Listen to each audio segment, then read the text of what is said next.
เงี้ยเน่เบาดังๆเน่จะยินน้ำครับไม่นั่งกี่บอสหรอ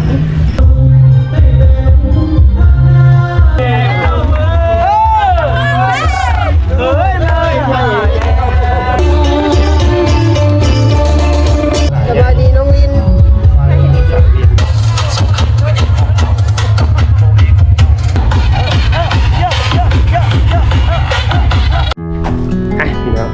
ตอนนี้บาซุปอยู่เพื่อนบาต้อมสาวจ่อยเฮา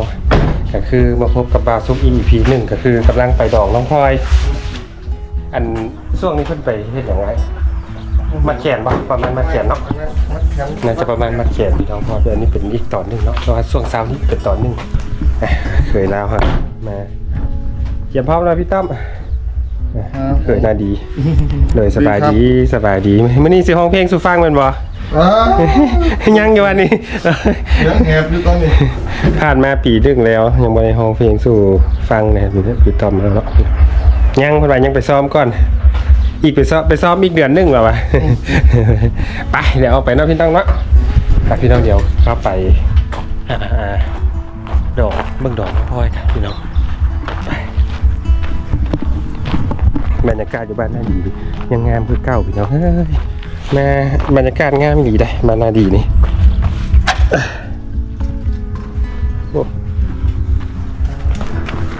ไปพี่ต๊อบไหว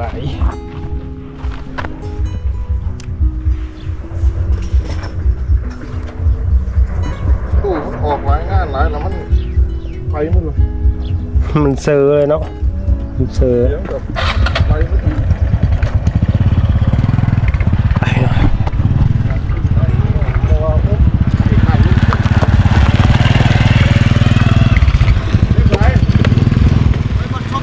โอ้โด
ตอนนี้จะเก็บห้องแล้ว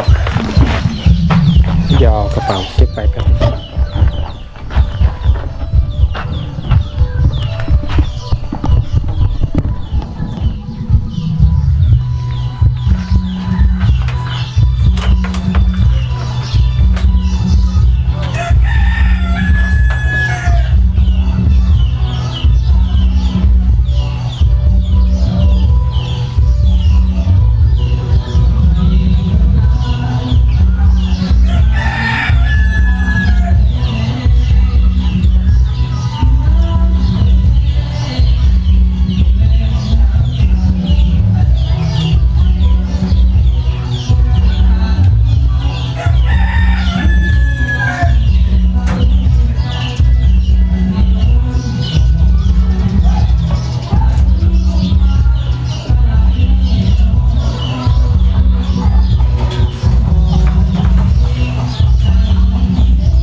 สาวอยู่บ้านไหนอันนี้สาวบ้านเฮาอันนี้เป็นตัวห้าปานนั้นเนาะโดยว่าได้รู้ได้ที่เราสาวบ้านไหน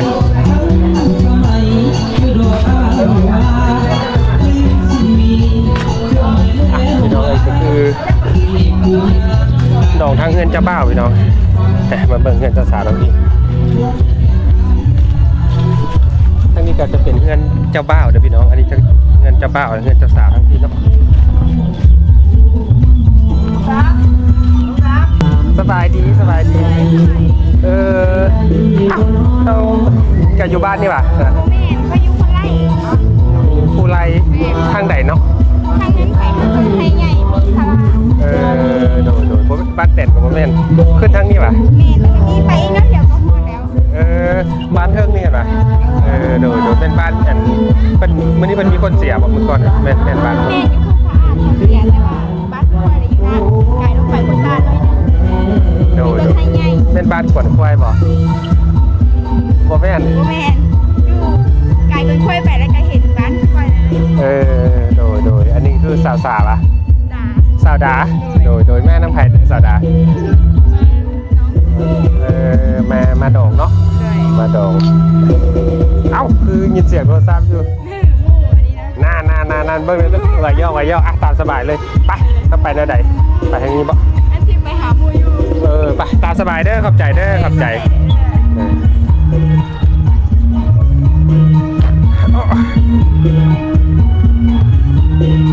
พี่น้องอันนี้ก็คือเพื่อน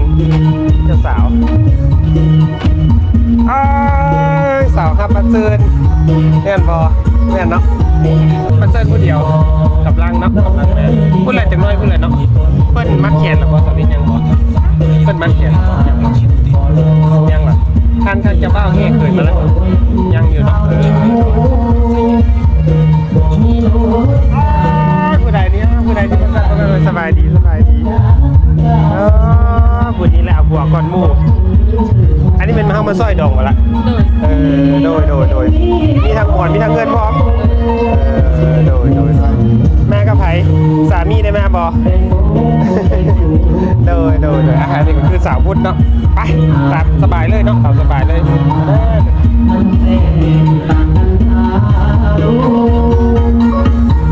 เขาได้ดีได้เป็นเจ้าใหญ่นายโตอายมันโลเป็นเพียงสาวหน้ามาเอาคนเขามีเงินมีรถไม่ดีแต่หาคนนี้บ่มียังเลยเจ้ามีแต่ความหาหมดหัวใจหมดเงาเรื่องที่ตายบ่สู้เขาแต่เรื่องรักเจ้าอายสู้เขาได้ดีแล้วว่าเอ้ยดีแล้วว่าสิมองเก็บกู้สู้ไปกับอายถ้าน้องบ่ดีอายสิขอสู้ตายเพื่อจูงมาขอให้อายมีน้องโต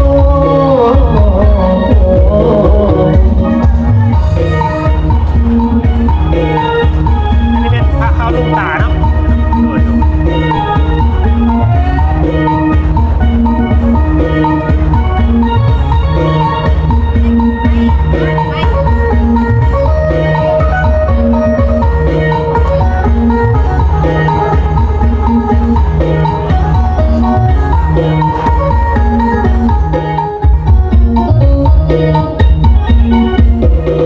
คน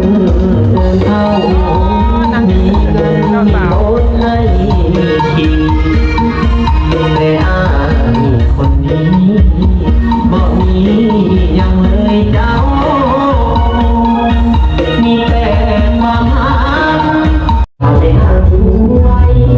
ลำบากใจของบ่าวน้อยเปิดฟ้าใจเก็บข้าวบ่อยน้ำได้จนน้ำจนยิ้มส่งมา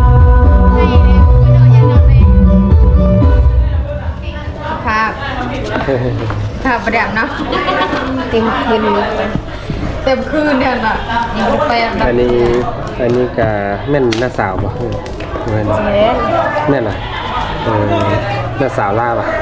แม่น บ่แม่นเหรอแม่นบ่ได้พักเลยเนาะอ๋อ พักมา ก็ยังช่วยเลยตื่นไปซ้ำ มาซอยทางคุณแล้วแล้วก็มาซอยทางพี่ ทางคนกายน้องเนาะทางคนกายน้อง เขาว่าอย่าเอาผัวที่บ้านเดียวกัน ยากให้ไทยบ้านบ่เอาว่ายอกก็ดีเนาะมี มัน คือ มี คน แต่พี่น้องเด้ มันแบบมีคนช่วยหลายก็ดีได้ทักนะ คนมันน้อยคันเอาผัวบ้านเดียวกัน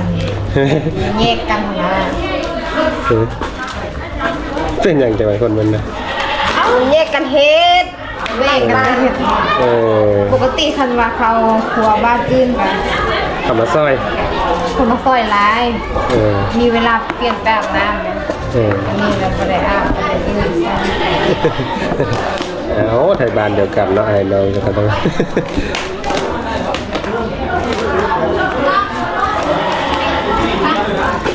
กำลังตกหนัก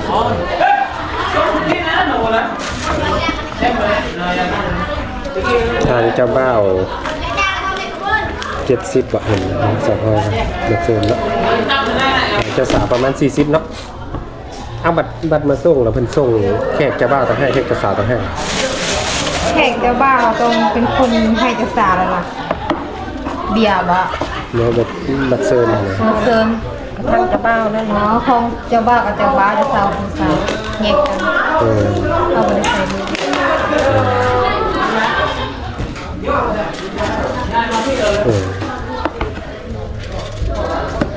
เออ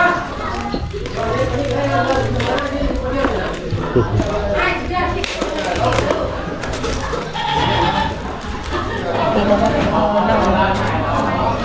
มีเรื่องเก่าไปเลย ทักครึ่งกระดูกคอยนะคะ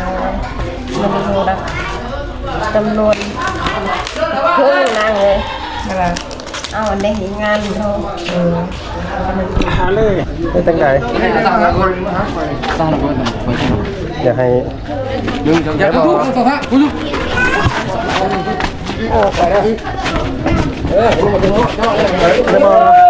โอ้ยโอ้ยฮะโอ้ย ไม่ได้นะได้ละจังหวะนี้ละไม่ต้องรู้เด้ๆเนาะเราจะว่าเป็นผู้เล่นคุณบ่เอาจังไรก็ได้ ปิ้นบ่ ถึงได้นี่นี่เลยยืนด้วยได้มีแต่ยับไปหน่อยนึง แล้วก็ได้ยืนปั้นอยู่นะ มันตันทางเขา เลยปิ้นบ่ผมคือ มาเป็นอะไรได้ละนั่งมาไปป้านี่เรากินรถตัดกินโอ้โหแต่เราได้ไรไอ้มาเป้งโจ้เท่าคนละยืนบนเส้นตรงนี้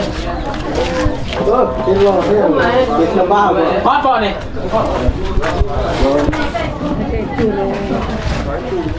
หนึ่งตู้เลยเนาะ หายตู่ยุพัง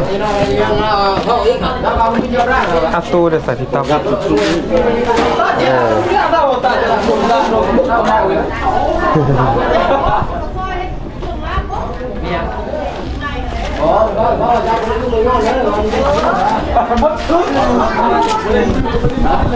ไม่นั่งเลยนั่งคือโซน ตั้งมีอย่างเลยนะมาใจเลยมีอะไรเนี่ย วัด ยกกินของโตเห็นไหม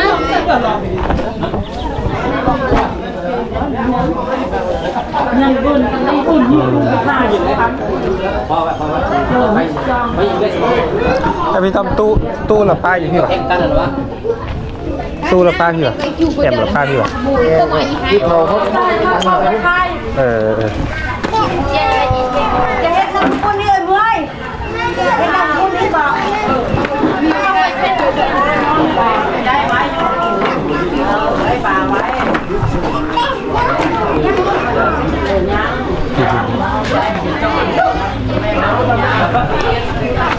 น้ำล่าได้มากมายเนาะ ตัวนี้ทำไงจูบไปด้วยจูบไปด้วยจูบไปด้วยสายเราจะเข้า อันไปอีกเตียนจดใจหัวสายนะ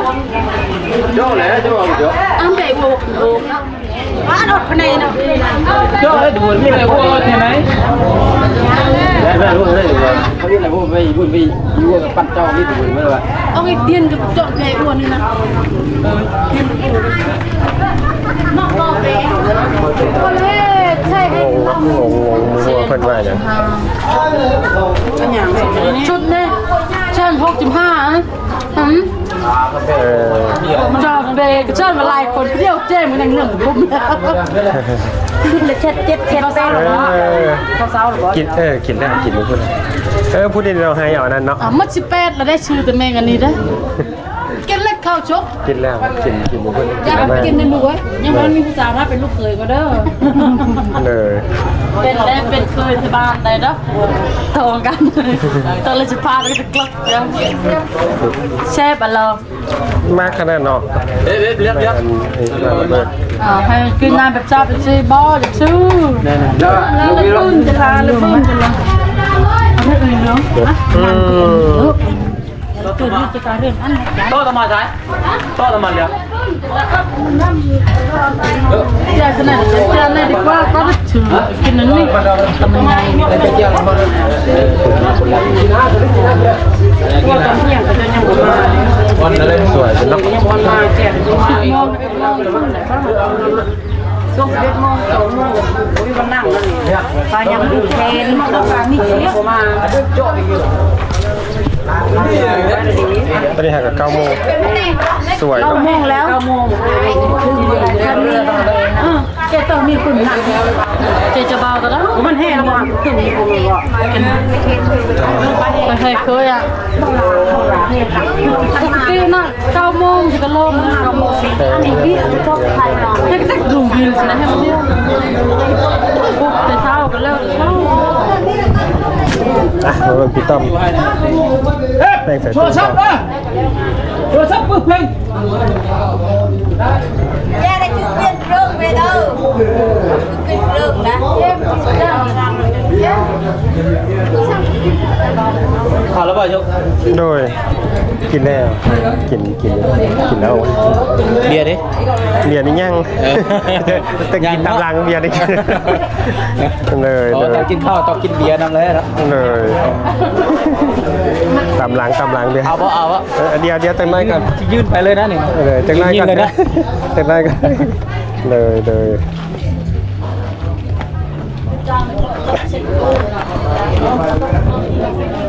พี่ต้อมเนี่ยเป็นผู้เชี่ยวชาญโอ้สายใหญ่ ซอยยังวะไอ้น้องมาให้ซอยยังวะได้แล้วเนาะอย่าว่ามีแต่ซอยนะ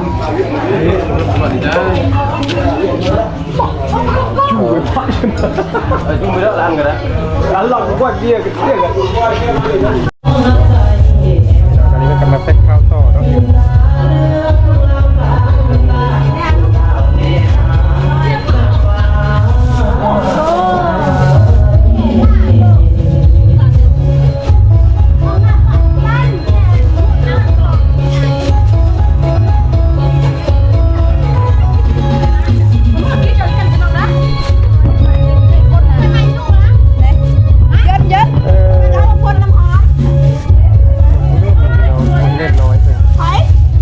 ต่ำมะฮุ่งเนาะแซ่บ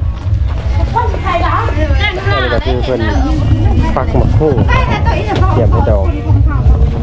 เตรียมไว้ต่ำตอนสวย ลูกไอ้คนที่แต่งหน้าให้พอเนี่ยอยากเอาทั้งเหนื่อยเลยค่ะถึงยุดเลยมีเวลาแต่งหน้าแต่งตา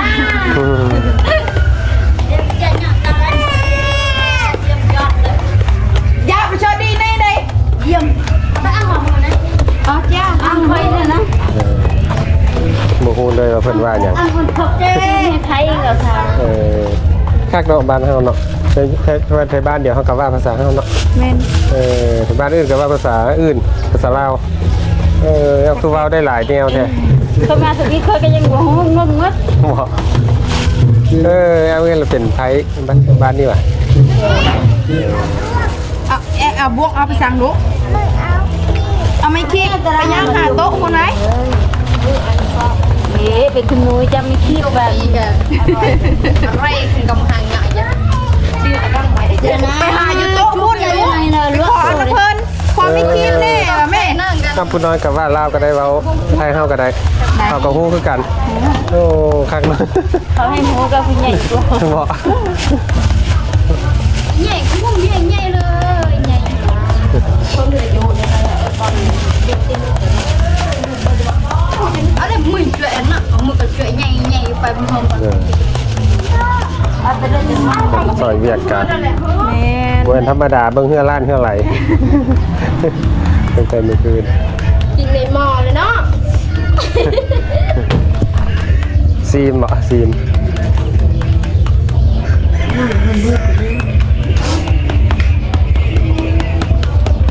น้ำสอดใต้คือสบายนะ เบียร์เนี่ยเขาปาก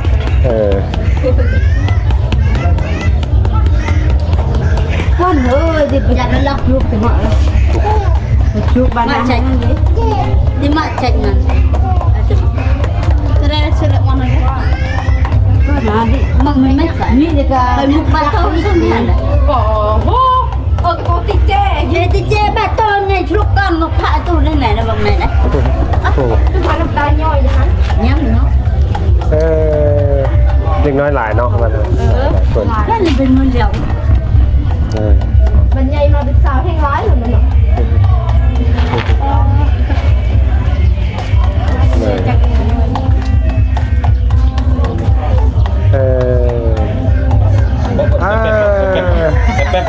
หลายช่วยแล้ว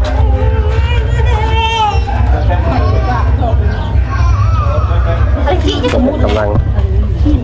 ตักหมกคู่เข้าไปในเด้มาเป็นปีนป่ามาเป็นคนปีนป่าก็คือไอ้ซื่อว่า บอกกัน สาวอย่างไร กระดอง50 ล้าน ฮะบ่เอ้ยหันซื่ออย่างไรซื่ออย่างไรเนี่ย ปิด พิษ ปิด ปิดปิด เลย สื่อสารปิดเนาะสารปิดบ้านนาดี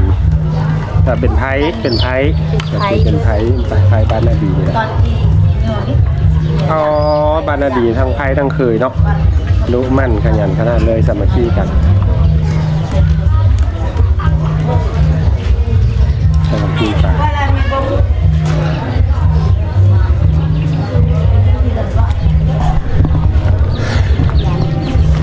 สัตว์ต่อยสัตว์ต่อยสบายตามสบายแล้วนักสัตว์ต่อยสบายแท้ ไม่ต่อหรอก ฟักมาหูเนาะ ไม่นั่งกี่บอสหรอก คือสัตว์มาหอม ไปที่ไหนไปเปย์ชิ้นงาน น้องสัตว์ต่อยนี่ตอนนี้มือเจ้าสัตว์โอ้ผู้สาว โอ้ยอยากเห็นเบียกอยากกลับมาได้เนาะฟังเลยมักเลยอยากเรา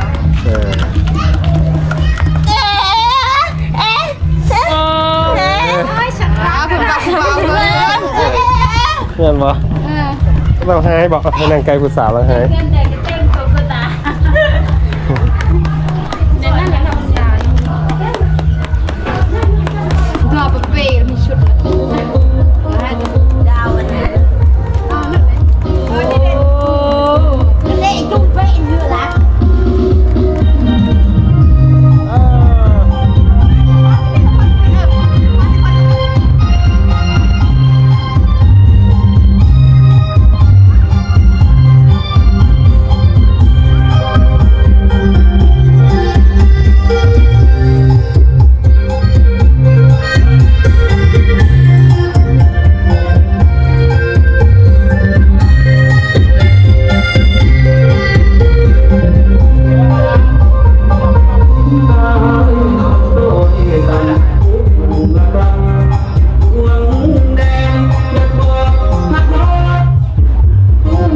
สาวดาวมาได้ดูเครื่องแล้ว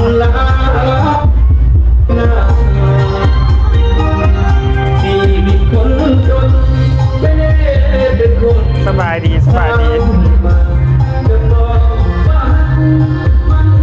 เบิ่งผู้สาวแมนอันนึง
มาเลยเด้อเคยมาเลยเด้อไม่เท่าเอ้ย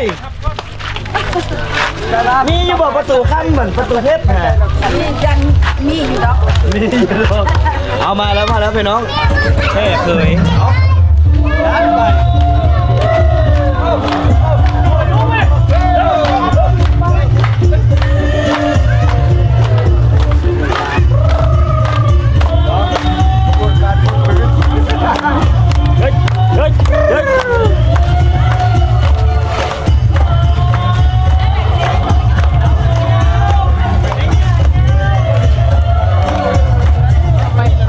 ทีมงานแห่เคย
คือบรรยากาศมันแก่แล้ว เดี๋ยวมันเบิก บาซุกกับแพทบาซุกกับแพทไปวันนี้หยอกน้องนุ่ง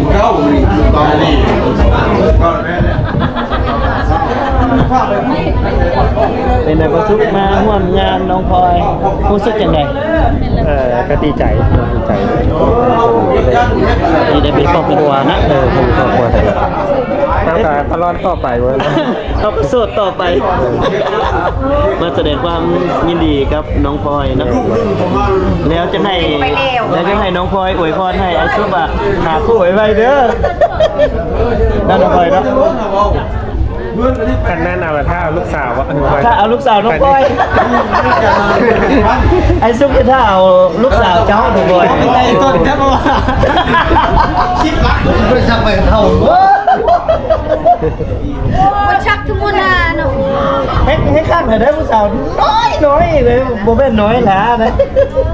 แต่ลูกสาวไปลุ้นเนาะ วันนี้ก็มาแสดงความดีใจกับน้องพลอยน้องวันนี้เลยเต็มที่เลยน้องมา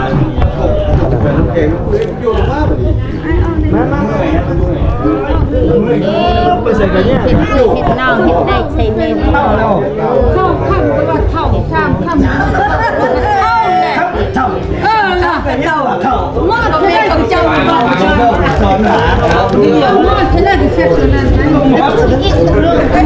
เราดังเราเมื่อไรน่าทันมากราชูโลก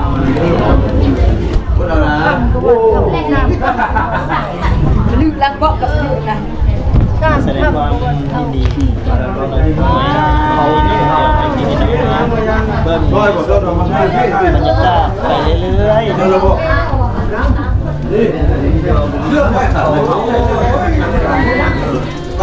ได้มีเงินจับเท้าไปนะ ให้ดูลูกเต็มบ้านหลานเต็มเมืองว่ะเอาปุ๊บให้มีปั๊บรถแม่นบอก ช่างมันก็ อย่าอุ้มหาอะไรแม่นบอก ช่างก็เต็งเนาะ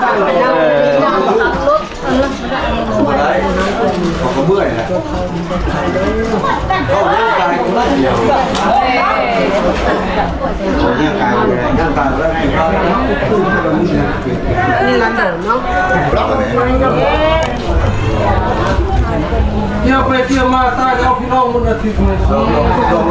ก็ดีแล้วทำเนียมด่าบ่ผิดเนาะเอาพี่น้องกะตะโกนเด้ตะโกน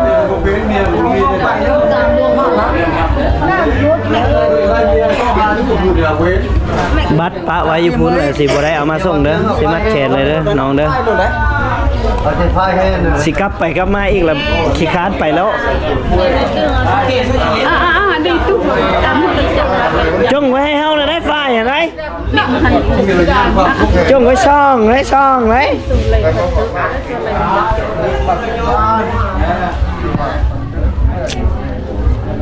ตัวนี้แสนแพงบอกมุกฝากมาใส่บัตเซอร์ ใส่บัตเตอร์แต่บัตเตอร์ปะอยู่พุ่นแล้วบ่ใส่เลยซะ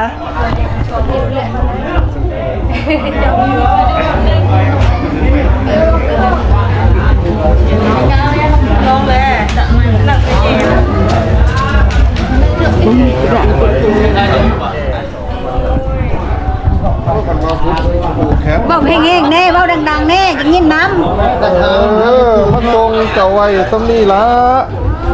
พอสุกทาน อย่าไปเว้าเดี๋ยวนั้นไหม นี่ ความสุขเนาะทำด้วยเด้อ ตายฟ้าเอายังมาต่ออีกอยู่เอามัดแขนให้แม่ต่อย เท่าเมื่อเมื่อนี่ลงไปถ่ายรูปเดี๋ยวนั้นไว้เบิ่งเรื่องตู้ด้วยอย่างนี้เลยต้องหินต้องพอกนี่นะเรื่องตู้เลยหนึ่งคน เจ้าอย่าสร้างสถานการณ์ เอ็มขึ้นอยู่เลยนอนพอเท่าข้าวเมา โอ้สบายดี เลย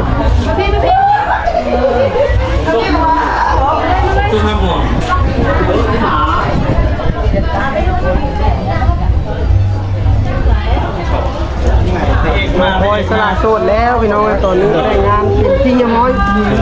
กรอบแมงกรอบแตงที่น่ะเครื่องสิแพงขึ้นกว่าเขา ไอ้สร้อย ทำกับแพง ใส่เท้า เบียร์กับแพงชูมือนี่พี่น้องเลย ไอ้ขบวนนี้แหละเดี๋ยวเวียนเลยตัดจิตแล้วเป็นดองเดียวกับผมอย่างเดิมเอาไว้ให้บอกซุ้มเอาลูกสุดเอาไว้สิไรละอันฝ่ายให้มาอยู่พดเลยนี่ไป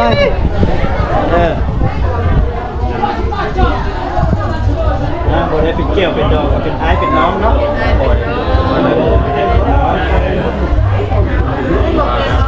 มาส่งจับไว้สักนิดแล้ว สร้างคอนเทนต์ให้ดังนี่ไปบ้านใดก็เจอบ้านนั้นบ่ถูกอกแหกทุกบ้านเลยอกแหกทุกบ้านเลยนั่นแหละไปสาวคนร้ายหลายแต่บ่เคยลงไอเตียงแล้วไปบ้านใดเอาเฟซบ้านนั้นแต่ข่าวนี้โด่งดังมาทุกบ้านบ่ไปบ้านเวียงก็มีอ่ะบ้าน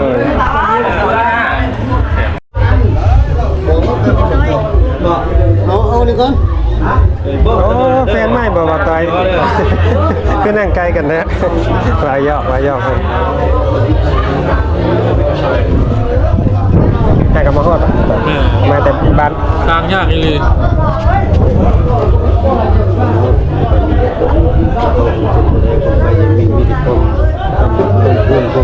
ได้ยินกันแว่ว ยิ่งเดินทางคนไป ว่าเจ้าสิบป้าเอาไปส่องยูทูบมา ทำด้วยได้วันนี้ได้การงานกันนับด้วย เหนื่อยอย่างนี้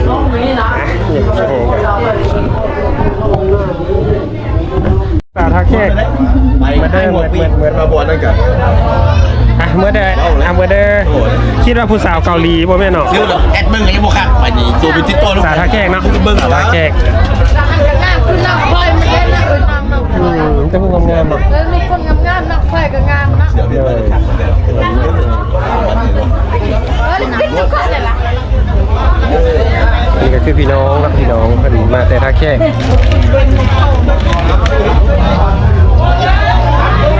จะเป็นงานเลย คอยซื้อนังพอยเนาะ คือน้ำพายแล้วเนาะลุง แข็งแห้งกว่านังเขียวไปเสียดายแล้วลูกสาวใหญ่แล้วบ่ ชื่อเป็น ใหญ่แล้วมันบ่มันนะเนาะ มันบ่มาบ่ มันบ่ได้มือเก็บเป็นเก็บเป็นสาวแล้วมันออกตะไคร้นอกจากไปโรงเรียนเลย ไปเนาะ เลย สาวเป็นคนดีจะพูดงาม คือเดี๋ยวส่งให้น้องว่ะ แม่นเลย คือมันแน่น ลูกเอิญ มันบ่ได้สูงบ่ นี่น้องนะรถต้องเตี้ยแล้วลุงเล่นนะเข้าไว้ค่ะ คนนี้น้อง จะได้ซื้อบางเน่นนะพ่อได้ซื้อ คล้ายๆกัน เอาป่ะโดนไปได้เชื่อพักเนน ลูกเล่นมันรบกับใส่แล้ว พรสามพรไม่อะไรเนาะ สะพานแดงเลย สามพรจันทร์เอาเพื่อนจะใส่สามพรจันทร์เพื่อนอยู่วันไหนสามพรจันทร์เพื่อนอยู่วันไหนข้างเข้าเลยป่ะ เงินไปอะไร เรื่องสามพรจันทร์ เงินจะเปล่ากินเลยเงินจะเปล่าเลย ติดกันเลยป่ะ เงินเวลาผ่านหันเลยนี่จะเบ้านั่นจะมีชาวน้อยนะ แม่นปะแม่หลายเทื่อเราบ่เห็น ต้นธรรมดาทุกคนเข้าไปเวียก ก็เลยไปเฮ็ดเวีย เวียกอยู่บนอื่นเนาะ ประชุม สมพรก็มาแต่เทื่อก็บ่เห็นคือว่าบ่เห็น ชาวน้อยหันก็มาจะเฮ็ดเวียกลงใต้ ไม่ใช่แบบปีใหม่เนาะงานดอกมาอย่างต่างได้มา พักผ่อน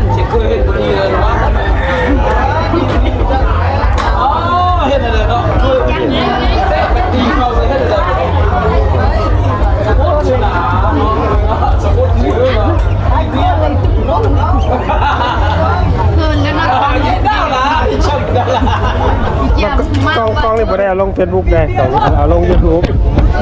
บ่จะลงยูทูบ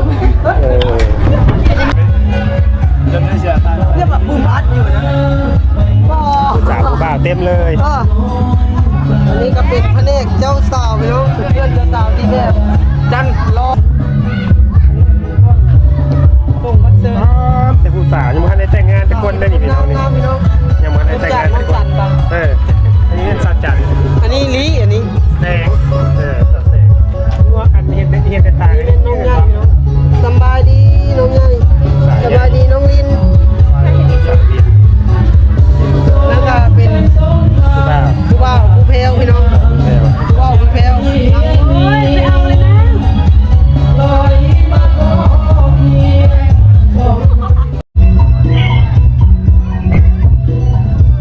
อาไปหยิบก่อนนะ ยังอยู่คือเก่าครับบรรยากาศ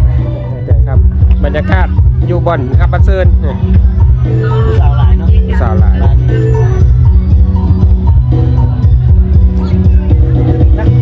มายกเอ้าเด็กโอ้ยังอยู่พี่ใจดีระเบิด จ้าไหนอย่างดูนี่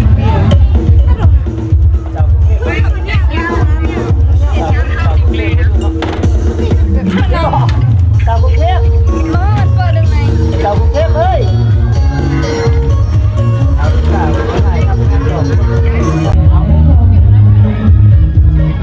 กินบ่ได้ไม่อยากมาตัวกันตอนนี้ผม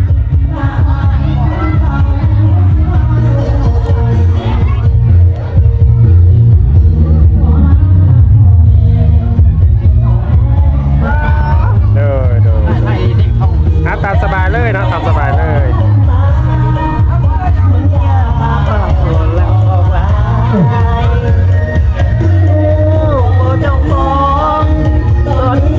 กำลังหับอาย